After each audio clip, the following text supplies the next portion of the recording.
Welcome back. As we promised, we are going to continue our live coverage of the latest incidents in the Middle East after the American forces struck 3 nuclear sites in Iran. And not long after, sirens sounded in Tel Aviv and explosions were heard from occupied Jerusalem as Iranian state TV announced a fresh salvo of missiles launched. To shed more light on the whole issue, on the latest developments, we are very much delighted to have once again His Excellency Ambassador Mohamed Shazly, former Assistant Foreign Minister, to continue what we have started. Sir, thank you very much once again for being with us. Thank you for having me. Sir, yesterday or the day before, there was keenness from European three powers, I mean here France, Germany and Britain, to have talks with the Iranian top diplomat to try to find a peaceful solution to the whole issue. And there was before mediation by Oman to have also talks to have a peaceful solution for the nuclear issue of Iran. And far from this, in the G7, also the G7 were trying to have the approval of Trump to interfere in a peaceful manner, meaning that the international community, the whole international community, was seeking a peaceful solution. And despite all this, the American side decided and implemented on the ground what they had in mind before. I mean, this, it seems that it was something which the American administration had in mind since the very first minute of the Israeli attacks on Iran 9 days ago. If you agree with me on that, and if yes, would you please elaborate? Yes, I think this is very true. You cannot forget that President Trump, I think 2 or 3 days ago, he said we will accept nothing from Iran except unconditional surrender. And unconditional surrender were the terms that the United States dictated on Germany and on Japan at the end of World War II. I think this is a very strange declaration because Iran and the United States were not at war. You are trying to implement the conditions that Israel demands on Iran. And as I said, the United States is a permanent member of the United Nations Security Council with a job to secure peace in the world, not to foment war. Yeah. I think this is a tragic event. Look at what President Trump said yesterday after the strikes by the B-52s. He said, now we are beginning the peace process. What kind of peace is that? That you build on destruction and blood of innocent people. This is the same philosophy of the Israelis in Gaza, and now the United States is implementing the same philosophy in Iran. This is a travesty of justice. This is, you know, even the more grotesque thing that President Trump now is speaking about his eligibility to receive the Nobel Peace for Prize. This is the speech of somebody who is completely isolated from reality. Isolated from reality, or doing whatever he sees right, even if the surrounding people of his Congress, they are not also seeing that this is right.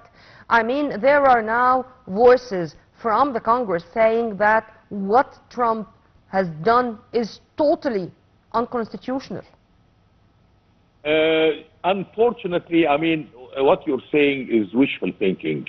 There are voices in the Senate and in the Congress who are completely opposed to Trump. But you have to take into consideration that the majority in Congress and the majority in the Senate are Republican and they are supporting Trump. And whatever we say of the power of the President of the United States, but still, United States is a country that works through constitutions, and if there is a real opposition in Congress and in the Senate, he wouldn't have been able to do what he is doing. You know, unfortunately, we are living in an atmosphere that is exactly like the atmosphere the world lived in prior to World War II. The failure of the League of Nations, now we are seeing the failure of the United Nations. The UN Security Council. But sir, there are also many reactions which came right after the latest unfortunate developments. And one of them, it was a flash reaction by China, which said exactly that the United States is repeating the very same mistake which they fell into with Iraq, but now in Iran. If you agree with the Chinese reaction. Yeah, indeed, you know, I agree with the Chinese reaction. The problem, you know, the problem that we are seeing in the world today is that the United States is not the strongest country in the world. The United States is stronger than the whole world. The United States budget for defense exceeds the budget and the spending of the next 20 nations combined. And that includes Russia, China, Japan, Germany. So the amount of power, military power, that the United States has is, you know, it overwhelms the world. Nobody is able to stand against the United States, and this is a very negative thing. You know, the world until the second half of the 20th century has been working, the international system has been working about the balance of power. There has always been a balance of power between Britain and France, between France and Spain, between the Soviet Union and the United States. Now there is a complete hegemony of military power by the United States. And maybe, sir, because of this, the coming meeting of NATO is going to be focusing mainly on the defense's costs and spending? Indeed. You know, the NATO, whatever, you know, rhetoric comes out of NATO, they are walking in the path that is led by the United States. It is, you know, the imperialist mentality which we thought that we got rid of during the 60s of the last century, but it is returning, and returning even more aggressive than it was. Sir, also among the reactions, Iran's ambassador to the United Nations called for an emergency Security Council meeting to discuss the U.S. heinous attacks and illegal use of force against Iran. And he said that the UN most powerful body must take all necessary measures to hold the U.S. accountable under international law and the UN Charter. Simply, what I've just said is in vain, or this is something which should take place, and maybe there is a slim hope that we are going to witness some positive results out of this meeting? Several days ago, maybe less than 10 days ago, the United States used a veto against stopping the carnage in Gaza and permitting emergency relief material to reach the people who are in need of it.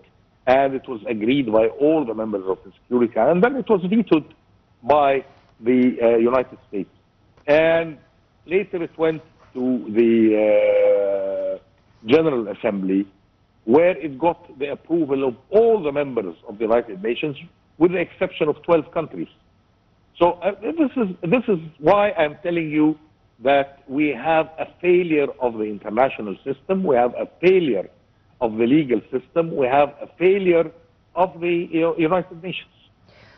Sir, I'm sorry to say that, but the world powers I don't think that their interests are going to be hurt or harmed by the Israeli occupation to Palestine, our Palestine.